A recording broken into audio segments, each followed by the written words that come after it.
오늘 우리 교회가 지키는 4대 절기 중에 하나인 성령 강림절입니다.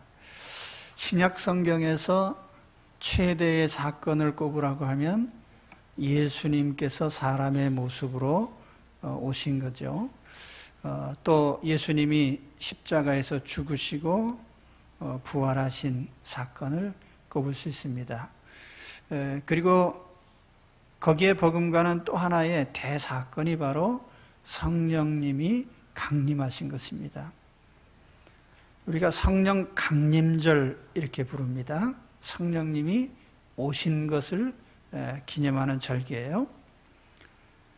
구약시대에도 일부 성도들 속에 성령께서 일시적으로 오신 적이 있습니다.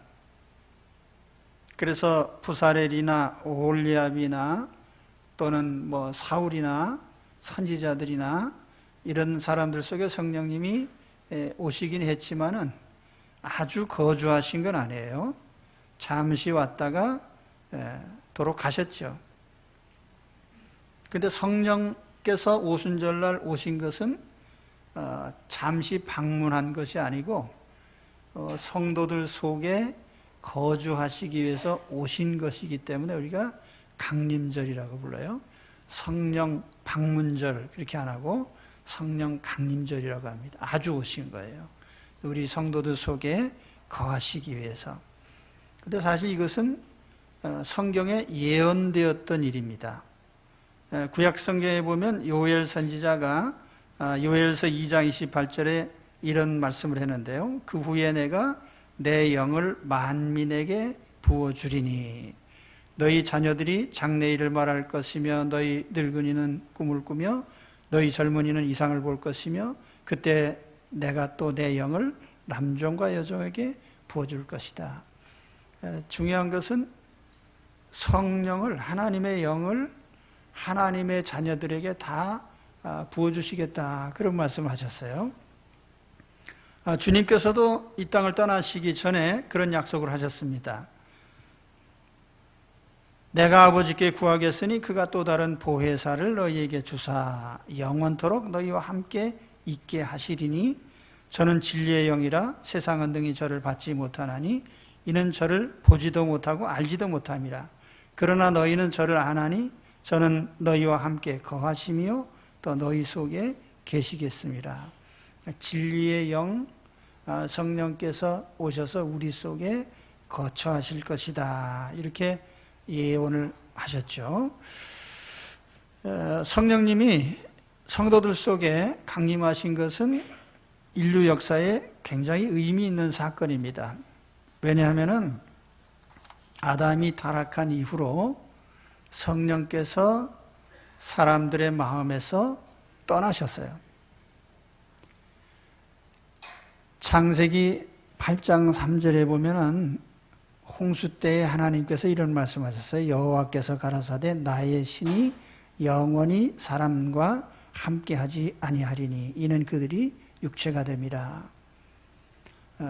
노아 시대에 성령님이 사람들 속에 계셨다, 그런 뜻이 아니고 성령께서 그 시대 사람들에게 어떤 간섭을 하신 거죠. 죄를 짓지 않도록 경고하고 심판하고, 또 그럼에도 불구하고 그들이 성령의 이러한 뜻을 따르지 않을 때에 성령께서 이제 손을 떼신 거죠.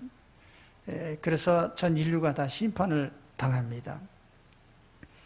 그랬다가 이제 오순절날 성령이 강림하심으로써 하나님의 영이 성도들 속에, 사람들 속에 다시 오셔서 거처하게 되셨으니까 이것은 인간의 타락과 함께 떠나셨던 성령이 우리 사람들 속에 다시 임하신 놀라운 역사입니다.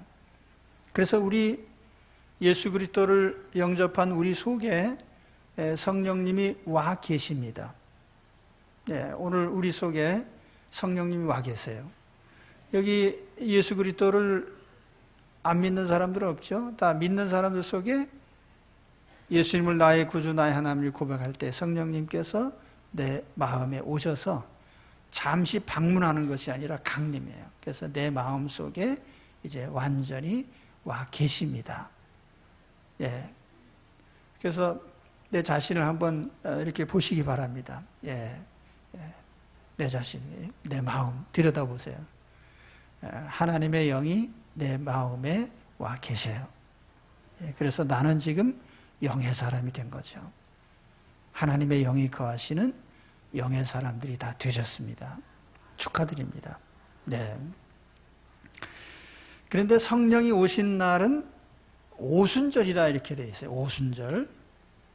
그 오순이란 말이 한문 글자로 하면 열을 순자에 다섯 오자. 그러니까 다섯이, 열흘이 5번이다. 그래서 50일이란 뜻입니다. 그 헬라어로는 펜테코스테라고 하는데, 펜테코스테라는 말을 그대로 이제 영문으로 옮길 때는 이제 펜테코스트라 이렇게 이제 번역을 해요. 50일이란 뜻입니다. 오순절, 무슨 절기냐? 구약에 3대 절기가 있는데, 첫째는 유월절이죠. 출애굽을 기념하는 절기예요. 두 번째는 장막절 혹은 초막절이라고 하는 절기가 있는데, 이 절기는 이스라엘이 광야 생활을 했던 것을 기념하는 절기예요. 그 다음에 세 번째가 바로 이 오순절인데, 오순절은 추수와 관련된 절기입니다. 추수. 그래서 초실절, 첫 열매를 드리는 절기, 그거 말미에 이제 오순절이 나타나고요. 혹은 칠칠절이라고도 하고 맥추절이라고도 해요. 비슷한 용어들인데 다 추수를 가리키는 절기입니다. 이 추수절기의 핵심이 바로 오순절이에요. 이 오순절이 성령 강림과 무슨 연관성이 있을까? 이게 상당히 의미가 있어요. 자, 예수님께서 십자가에 죽으시고 부활하신 그 절기는 유월절입니다. 이 유월절 절기에 예수님은 십자가에서 죽으시고 부활하셨어요.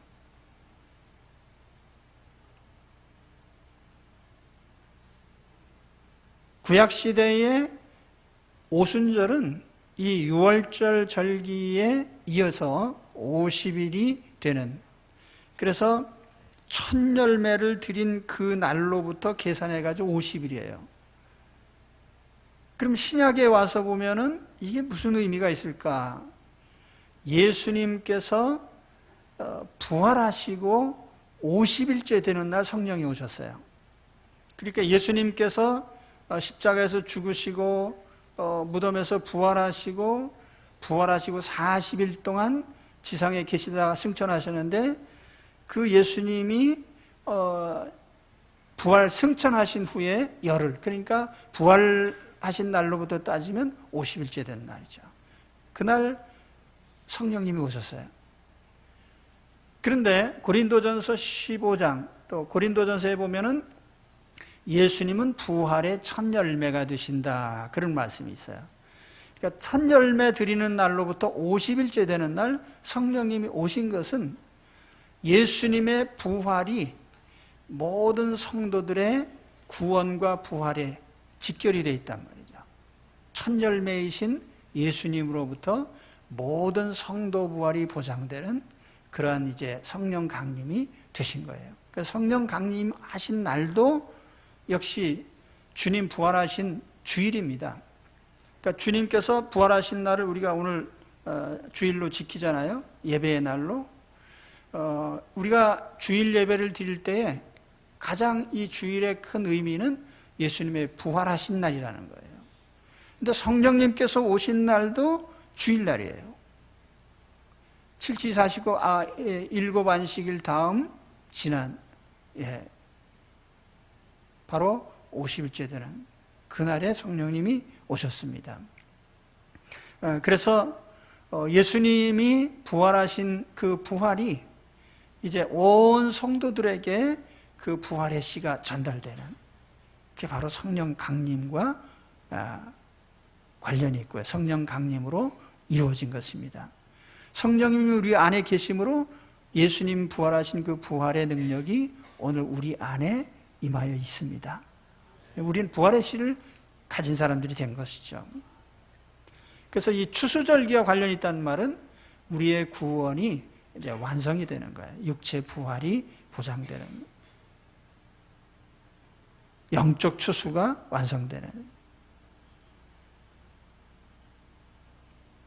그런데 오늘 말씀해 보니까 성령이 강림하신 곳이 어디냐면 성도들이 모인 곳입니다. 그들이 다 같이 한 곳에 모였더니, 다 같이 한 곳에 모였더니, 성령께서 교회 공동체에 강림하셨어요. 이 당시 성도들이 모였던 장소를 흔히 예루살렘에 있는 어느 다락방이라 얘기를 하고, 흔히 마가의 다락방이다 이렇게 얘기를 합니다. 그런데 당시에 유대인의 종교 중심은 예루살렘 성전이었거든요. 그 당시에 예루살렘 성전은 헤롯이라는 임금이, 그 헤롯 대왕이라고 흔히 불러요. 이 사람이 뭐 거의 100년 가까이 걸려서 지은 대단한 성전이었어요. 근데 그 예루살렘 성전에 성령이 오시지 않고 성도들이 모여있는 그곳에 성령이 오셨어요. 다시 말하면 그 예루살렘이라는 도시는 어떻게 보면은 역사적으로 굉장히 의미가 있죠. 하나님 백성의 수도예요. 하늘나라를 상징하는 곳입니다. 그런데 그 예루살렘의 성전, 돌로 지은 집에 성령이 오신 게 아니고 성도들이 모인 그곳에 성령이 오셨어요. 그 성령께서는 어느 건물에 오신 게 아니고 우리 사람들의 한 사람 한 사람의 마음속에 임하신 것이고요. 성도들이 모인 그 성도들의 마음속에, 그리고 교회 공동체 속에 오신 것입니다. 오늘날에도 이 성령께서 역사하시는 것은 건물을 보고 역사하시는 게 아니에요. 그 공동체 속에 성령께서 역사하시는 거죠. 다시 말하면 성령이 오심으로 말미암아 교회 공동체가 시작이 됐고, 그 교회 공동체 속에 성령이 역사하시고, 그 교회 공동체를 통해서 하나님의 나라를 펼쳐나가시는 것이 성령님의 오신 결과예요. 그래서 성령님은 건물에 임재하신 게 아니다. 성도들 마음의 성전에 임하신 것입니다. 오늘날에도 성령께서는 바로 우리 성도들이 하나 된, 이때 모였던 성도의 수가 대략 120명쯤으로 성경은 언급을 하고 있습니다. 감람산에서 예수님 승천하시는 장면을 목격한 사람이 한 500명쯤 되는데, 그 중에 예수님의 명령을 그대로 믿고 따른 사람들이 120명쯤 돼요. 내가 너희에게 성령을 입혀주겠다. 예루살렘 떠나지 말고 모여서 기도해라. 순종한 사람이 120명쯤 돼요. 이 사람들이 모여서 열심히 기도했어요. 하루, 이틀, 사흘, 나흘, 일주일, 열흘째 되는 날 성령님께서 오셨습니다. 오늘도 온 성도가 한 마음이 되고 함께 기도하는 그곳에 하나님의 성령이 임하십니다. 마음이 하나 되는 곳에, 하나 된 공동체 속에. 오늘 말씀에 성령이 강림하신 모습, 성령이 어떤 형태로 오셨는가, 여기 몇 가지 상징적인 사건들이 일어나는데요. 첫째는 호련히 하늘로부터 강림하셨습니다. 호련히 하늘로부터. 그래서 성령 강림은 어떤 인간 세상에서 일어난 이벤트가 아니에요. 위로부터 하나님께서 내려주신, 성령께서 친히 성도들 속에 오신 사건이에요. 그리고 성령이 오심으로 말미암아 창세전에 하나님이 세우셨던 구원의 모든 역사들이 성취가 됩니다. 하나님이 택하신 자들을 불러내시고 구원하신 역사들. 예수님께서 인류의 죄를 대신하시고 십자가에서 속죄하시기 위해서 오신 것처럼 성령께서는 그 택한 사람들을 완전하게 구원하시기 위해서 오신 겁니다. 위로부터. 둘째로는 귀에 강한 바람 소리가 들렸어요. 2절에 보시면 급하고 강한 바람 같은 소리가 있어 그들이 앉은 온 집에 가득하여. 성경에 성령을 상징하는 표현들이 여러 가지가 나옵니다.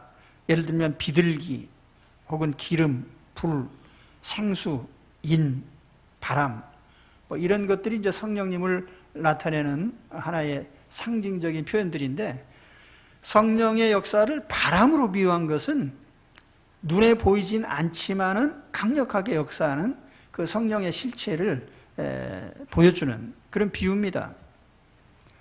그래서 헬라어로 영을 푸뉴마라고 하는데 이 단어가 바람을 의미하기도 해요.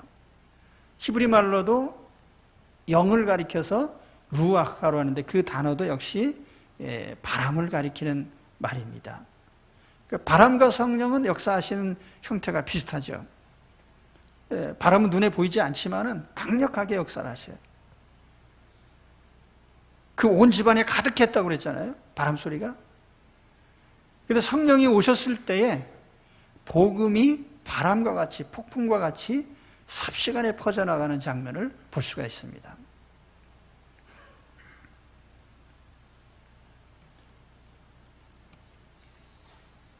또 성령이 강림하신 모습은 불의 혀같이 각 사람 위에 임하셨다 이렇게 표현합니다. 3절에 보면 마치 불의 혀처럼 갈라지는 것들이 그들에게 보였다.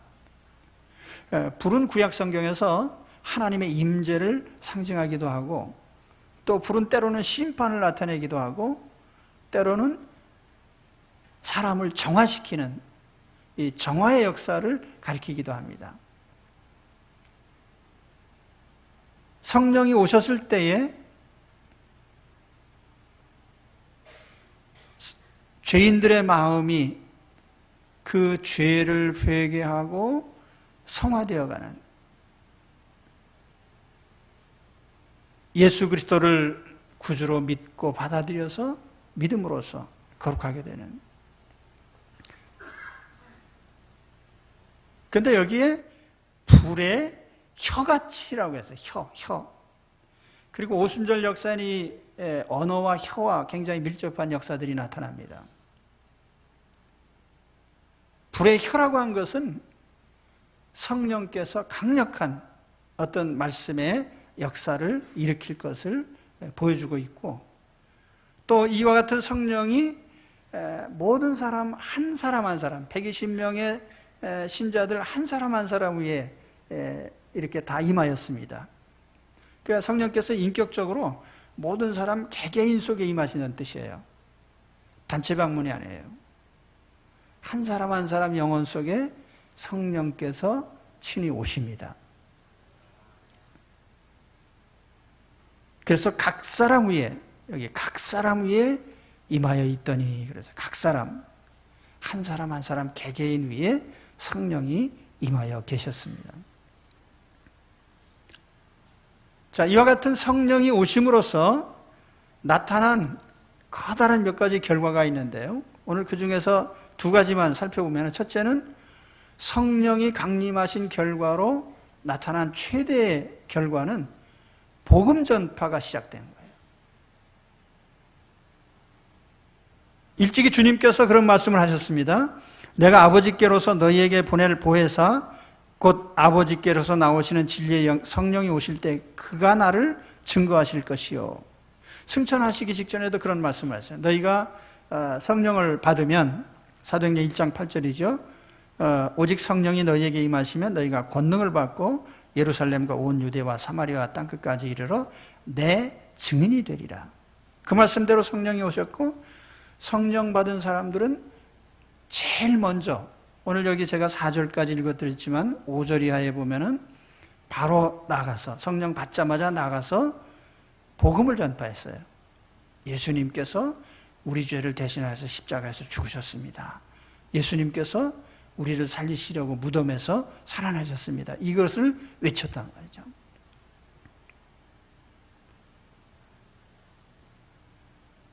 (4절에) 보시면 성령 강림하고 거기 있는 사람들이 다 함께 받은 은사가 하나 있죠. 바로 방언이라고 하는 은사입니다. 그들이 다 성령의 충만함을 받고 성령이 말하게 하심을 따라 다른 언어들로 말하기를 시작하니라. 다른 언어. 성경에 방언 혹은 다른 언어는 크게 두 가지입니다. 하나는 사람이 알아들을 수 없는 언어. 그게 이제 고린도전서 12장에 나타나는 방언이에요. 근데 또 한 가지는 오순절에 나타난 이 다른 언어는 이건 외국어입니다. 외국어예요. 근데 베드로 사도가 언제 외국어 대학 다닌 적 있어요? 베드로 사도가 뭐 언제 특별 외국어 학원에도 다니지도 않고 갈릴리 촌사람이라 사투리만 심하고 그런 베드로가 외국어를 했단 말이에요. 여러분 그 5절 이하에 보시면은 여기 이 사람들이 참 8절에 보면은 사람들이 베드로 사도가 전하는 얘기를 들으면서 놀래 자빠진 거예요. 우리가 각각 사람이 난 곳 방언으로 듣게 되는 것이 어찌미냐. 9절에 보시면 우리는 바데인, 메데인, 엘람인, 메소포타미아, 유대, 갑바도기아, 본도 아시아, 부르기아, 밤빌리아, 애굽, 구레네, 또 거기에 로마, 또는 11절에 가서면 그레데는 크레타 섬이에요. 아라비아. 이 지역들을 보면은 이 당시에 이 오순절 절기를 지키기 위해서 유대인들이 세계 각처에서 모인 거예요. 근데 그 중에 보면은 중앙아시아에서 온 사람들, 또 아라비아에서 온 사람, 북아프리카에서 온 사람, 로마에서 온 사람, 또는 그리스에서 온 사람, 이 여러 사람들이 각기 자기 언어로 복음을 들은 것입니다. 근데 놀라운 기적이죠. 사도들이 무슨 외국어 배운 적이 없는데 나가서 복음을 전했다는 거예요.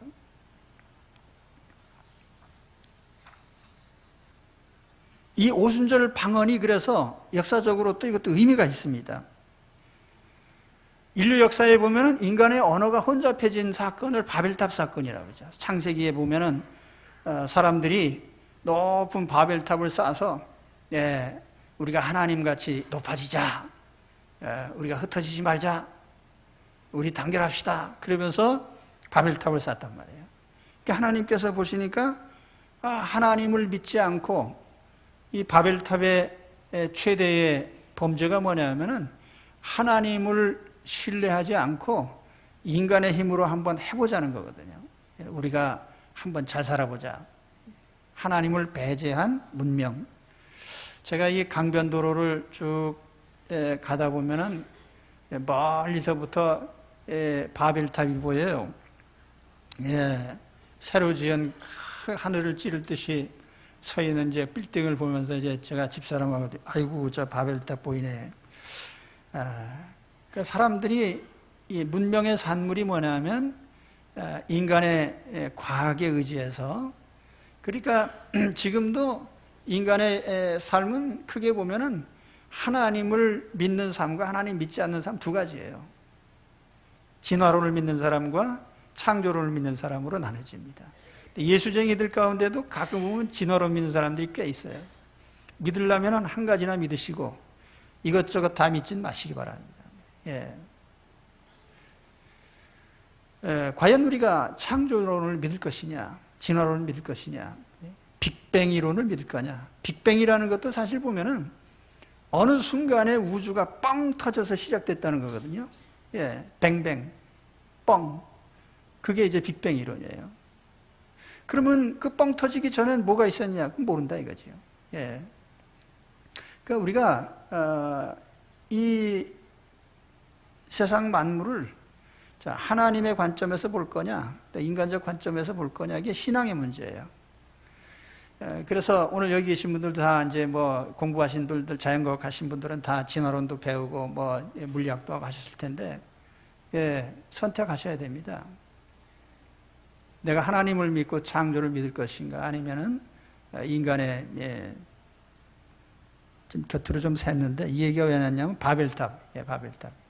그 바벨탑 때문에 하나님이 인간의 언어를 혼잡하게 만드셨거든요. 그래서 탑사타 말고 갑자기 말이 통하질 않아요. 야, 벽돌 좀 다오 그러는데 지푸라기 주고, 야, 뭐 이거 좀 합시다 하는데 엉뚱한 말이 안 통하니까요. 사실 인간의 언어가 서로 소통하지 않는다는 것은 하나님의 심판이에요. 그 오늘날 제일 우리 사회적인 얘기 가운데 하나가 뭡니까? 이슈 가운데 하나가 소통이라는 거예요. 소통. 소통을 잘못 발음을 하면 소똥이 돼요. 소똥. 예. 야, 우리 소통합시다. 그런다고 소통이 됩니까? 부부 사이에도 말이 안 통해가지고 서로 살다가 못 사는데, 인간의 언어가 불완전한 거예요. 한국말 한다고 다 마음이 통하는 게 아니잖아요. 그렇죠? 인간의 언어는 이게 심판받은 언어란 말이에요. 그런데 여기 하나님의 언어를 새롭게 주심으로써 이 언어가 어떻게 됐어요? 다시 통일이 된 거예요. 무엇으로요? 복음 안에서요. 하나님 믿는 신앙의 언어로 통일이 되는 거죠. 오순절 방언은 목적이 있어요. 복음 전파를 위해서 이 언어를 주신 겁니다. 인간의 언어가 가장 소중하게 쓰이는 것은 바로 영혼 구원을 위해 쓰는 일입니다. 복음 전파 한마디로 지옥에 갈 영혼을 천국으로 인도한다면 그 말이 얼마나 소중한 말입니까? 오늘 우리는 언어를 쓸데없는데 많이 사용을 합니다. 남을 흉보는 데 쓰고, 남의 마음을 상하게 하고, 격동시키고, 낙심하게 하고, 때로는 안 할 말을 하고 후회를 하고, 차라리 말 못하는 게 낫지. 우리가 말 때문에 얼마나 많은 잘못을 저지르고 있어요.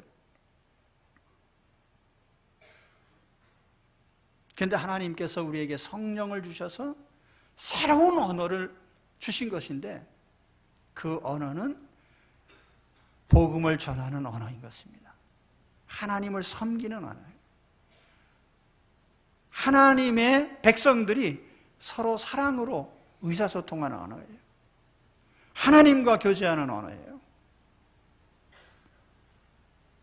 오늘 성령이 오신 그 결과가 복음 전파라고 하는 걸 기억하시고요. 성령 받으시고 신령한 언어의 사용자가 되시기 바랍니다.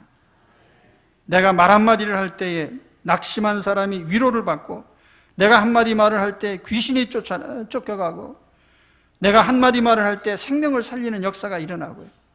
내 한마디 말로 영혼을 감화시키고 잘못된 사람을 바로 잡을 수 있기를 바랍니다. 그것이 사도들이 받은 언어의 기적이에요. 새로운 언어의 기적이에요.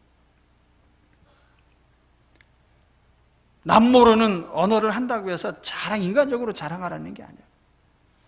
이 언어를 하나님의 영광을 위해서, 내 말과 혀를 하나님의 영광을 위해서, 다른 사람의 생명을 살리기 위해서, 다른 영혼을 일으키기 위해서, 치유하기 위해서 내 말을 쓰는 거죠. 그래서 오순절의 가장 큰 역사가 다른 언어를 말했다고 하는 것이 참 의미심장한 일이죠. 바벨탑으로 심판받은 인간의 언어가 이제 새로운 성령의 언어로서 바뀌어지는 역사가 일어난 거죠. 그럼 오늘 우리가 성령 받은 사람으로서 혀를 고쳐야 돼. 언어를 고쳐야 돼. 우리가 이 어형변화, 패러다임 시프트라는 말 쓰잖아요. 우리가 어떤 언어 체계가 변형이 되면요, 우리의 모든 삶의 방식과 우리 사고방식과 모든 것이 다 변형이 돼야 돼요. 변화가 돼야 돼요. 또 한 가지는 성령이 오심으로써 구원이 성취된 겁니다. 구원의 성취. 성령이 오심으로 말미암아 하나님이 택한 자들을 불러내기 시작하셨습니다. 그래서 사람들의 마음속에 저희 할아버님은 천도천신 대하주 뭐 이런 주문 외우시던 분이에요. 네. 저도 무신론자에 가깝고요. 예. 사실 나는 신앙이 없던 사람입니다. 내 마음속에 야, 세상이 이거 어떻게 존재하기 시작했을까? 하나님은 계신가? 이런 생각을 하면서 복음을 처음 들었을 때 뭐 그런 일이 있나? 근데 점점 내 마음속에 내가 만약 하나님이 계시다면 내 하나님 앞에 큰 죄인이구나. 하나님이 나를 부르시는구나. 제가 교회에 출석하고 얼마 지나지 않아서요. 제 마음속에 가장 크게 다가온 게 뭐예요? 하나님이 나라는 인생을 이제 불러내시는 거구나. 하나님의 부르심을 마음으로 들어요. 이걸 교리적으로 말하면 이것을 내적 부르심, 유효적 부르심 이렇게 말합니다. 성령께서 내 마음에 하나님의 자녀로 부르시는 거예요. 죄를 깨닫게 하고 예수님이 내 죄를 대신하셔서 십자가에서 죽으셨어. 처음에는 그런가 하다가 주여 고맙습니다. 저는 처음에 성경이 잘 안 믿어지는 부분도 많았지만은 예수님이 내 죄를 대신하셔서 돌아가셨다고 해서 내가 너무 고마워서 교회 열심히 나왔어요. 예. 여러분 세상에 누가 내 죄를 대신해서 죽을 사람이 어디 있습니까? 그렇잖아요? 그렇죠. 예, 고마워하시지도 않네요. 예. 예수님이 내 죄를 대신하셔서 죽으셔서 내가 하나님께 깨끗이 용서받았다니까요. 근데 이것처럼 더 고마운 일이 어딨냐고요. 지금 사형수가 사형집행 앞두고 감옥에 있는데 특별 사면을 받았다니까요. 죄 하나도 없는 것처럼. 그게 얼마나 고마운 일이에요. 그죠? 하나님께서 나에게 그런 부르심을 부르시고 깨닫게 하시고 예수님을 나의 구주로 믿게 하시고 그 다음에는 내가 이제 하나님의 자녀가 됐으니 저는 세례를 저쪽 남한강 북한강 남한강 북한강이 만나는 양수리에서 받았는데 한강물에서 세례 받은 사람은 아마 별로 없을 겁니다. 세례 받고 강가에서 우리 성도들이 서서 내 주에도 처음 받은 날 하면서 찬송 불러주시고 나는 강물에 들어가서 세례 받고 감격적이었어요. 내가 하나님의 자녀가 됐구나. 이제는 하나님의 자녀가 됐으니까 이제 죄를 짓지 말아야지. 그래서 전에 죄로 느껴지지 않던 것들이 다 이제 죄로 느껴져요. 부끄럽기도 하고 창피하기도 하고.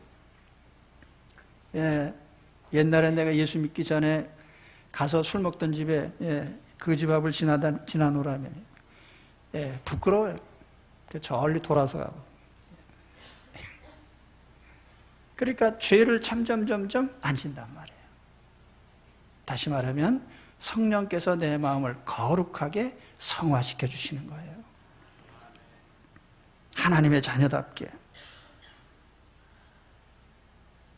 그래서 우리가 그리스도 안에 들어와서 성령의 지시대로 살다 보면은 나의 생각이 바뀌고 가치관이 바뀌고 사상이 바뀌고 언행이 바뀌고 대인관계가 바뀌고 가정생활이 변화되고 그래서 그리스도인다운 삶으로 변화가 돼가요. 이렇게 돼야 그 진짜 신자예요. 예수 믿으면서도 나는 어제나 오늘이나 영원토록 동일하시니라. 어제나 오늘이나 영원토록 동일하신 분은 예수님이지 우리는 끊임없이 예수님처럼 고쳐가야 될 사람들이에요. 똑같으면 안 돼요. 매일 다르게 변화돼야죠. 자, 성령님이 오셔서 그렇게 되셨습니다. 마지막으로 드릴 말씀은 기왕에 예수 믿는 사람이 되었으니까 성령 충만한 사람들이 되시기 바랍니다. 오늘 말씀에도 보면 저희가 성령의 충만함을 받고 이 충만함을 받았다. 영문 성경에 보면 they were filled, 이게 이제 수동태로 되어 있어요. 그들은 채워졌다. 뭘로요? 성령으로. 그래서 성령으로 채워진 사람의 특징이 뭐냐면 자기 마음대로 움직이질 못하고 성령이 지시하는 대로 시키는 대로 행하게 되죠. 근데 오늘 말씀해 보시면은 유대인들이 이 성령 받은 사도들 제자들을 보고서 뭐라고 했냐면 저 친구들 새술 먹었네. 새술에 취하였다. 13절에 보세요. 저 친구들 지금 무슨 말하는 거야? 저 친구들 지금 보니까 새로운 술 먹었네. 그러니까 새술이라고 하니까 알려진 무슨 뭐 참이슬 뭐 이런 상표 얘기하면 안 되지. 예. 하여튼 이런 것이 아니고 새로 나온 술. 새로운 소주를 먹었네. 그 왜 그러냐면은 이 사람들이 생전 안 하던 다른 말도 하고 그냥 나가서 담대히 예수님 십자가에 못 박히실 때에 무서워가지고 다 도망친 친구들이 갑자기 나타나가지고 막 예수님은 구주라고 외치니까 이 사람들 이제 한잔했구만. 근데 이 시간에 오전 시간에 유대인들은 절대로 술 안 먹어요. 그러니까 이 술 먹은 게 아니에요. 새 술에 취했다 이 말하고 성령 충만하다 하는 말하고 상당히 유사성이 있습니다. 술에 왕창 취하고 나면 어떻게 됩니까? 저도 20대 때 술 많이 먹거든요. 술 많이 먹고 아주 많이 먹으면 어떻게 되냐? KO가 됩니다. 아주 많이 먹으면 죽어. 죽기 직전에는 완전히 정신을 잃죠. 그러니까 그보다 조금 못하면 이제 몸은 움직이는데 내 마음대로 못 움직여요. 어떤 사람들 술 먹으면요, 술이 시키는 대로 해. 욕해라 그럼 욕하고, 주먹질해라 주먹질하고, 길에 누워 그럼 눕고. 그래서 잠언에 보면 재미난 표현이 나옵니다. 술에 취했더니 아스팔트 도로가 얼마나 스포츠같이 느껴지는지. 나는 참 구름 위에 누워있고 바닷 가운데 물침대에 누운 사람 같구나 그러면서 길에 누워있다는 거죠. 그리고 용기도 없는 사람이 술 한 잔 걸치고 나서 아무한테나 대들어요. 그러다가 맞아서 갈비뼈 부러진 사람을 제가 여럿을 봤거든요. 하여튼 술 먹고 나면은 그 술이 시키는 대로 해요. 그걸 우리가 술 충만이라고 그래요. 근데 성령 충만하면 어떠냐? 성령 충만해도 비슷한 현상이 나타나요. 내가 이 말을 하려고 하는데 성령께서 다른 말을 주셔요. 그럼 성령이 시키는 대로 말하는 거예요. 나는 나쁜 짓 하려고 하는데 성령께서 막아주셔요. 나쁜 짓 못해요. 그리고 하나님께서 원하시는 일에 내 인생을 드리도록 만드시는 거예요. 저도 그래요. 내 인생 이제 생명 새로 주면 너 뭐 하겠냐? 가만히 생각해 보니까 내가 다시 산다고 하면은 제일 보람 있는 일을 해야 되는데 한 인생을 사망에서 생명으로 인도해 주는 게 얼마나 귀한 일이에요. 영혼을 인도하는 일이에요. 주여 내가 그 일을 하겠습니다. 그 성령 충만한 사람은 성령이 시키는 대로 합니다.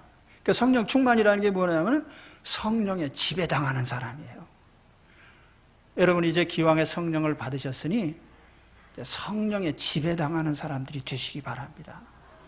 그것이 성령 강림하신 가장 큰 의미인 거예요. 성령이 내 안에 와 계시긴 한데 아직도 내 마음대로 살지 않고 성령의 뜻을 따라 사는 그런 하나님의 사람들이 되셔야죠. 그래서 이제 성령님이 시키는 대로 하는 성령 충만한 사람들이 되십시오.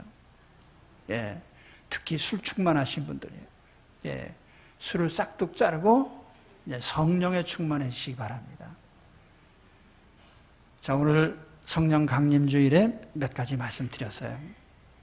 성령님이 강림하셔서 우리가 강림절이라고 합니다. 우리 속에 영원히 같이 사시기 위해 오셨어요. 그래서 우리 성령 강림이라고 하는데 오늘 우리 마음속에, 내 마음속에 성령이 와 계십니다. 성령이 오셨을 때 모든 제자들이 다 다른 언어로 복음을 전하기 시작했다. 말이 바뀌었어요. 오늘이도 성령에 사로잡힌 사람들이 되어서 이제 우리 입술이 변하고 말이 변하시기 바랍니다. 복음 전하고 영혼 살리고 하나님 영광 돌리네. 뿐만 아니라 내 안에서 성령이 오셔서 하나님의 자녀답게 변화시켜 가십니다. 그래서 변화되는 분들이 되시기 바랍니다. 어떤 분들은 조금 걱정을 하셔요. 제가 그런 분들을 가끔 보는데 정신 똑바로 차리고 예수 믿어야지 잘못하면 예수 귀신에 홀딱 넘어가가지고 내가 인간이 변하는 수가 있어. 그래가지고 변하지 않으려고 애쓰면서 정신 차리고 믿는 분들이 계셔요. 그러지 마시기 바랍니다. 예수 믿으면 변한다고 했어요. 그러니까 변하려면 확 변해라. 그러면서 성령님께 맡기고 믿는 게 그게 옳은 거지. 안 변하려고 그냥 애쓰고 그러지 마시라고요. 그렇게 하시기 바랍니다. 그래서 예수님을 믿었으면 변하시기 바랍니다. 즐겁게 변하셔요. 그리고 성령에 사로잡혀서 성령의 지배를 받는 성령의 사람들이 되시기를 주의 이름으로 축원합니다. 기도하겠습니다.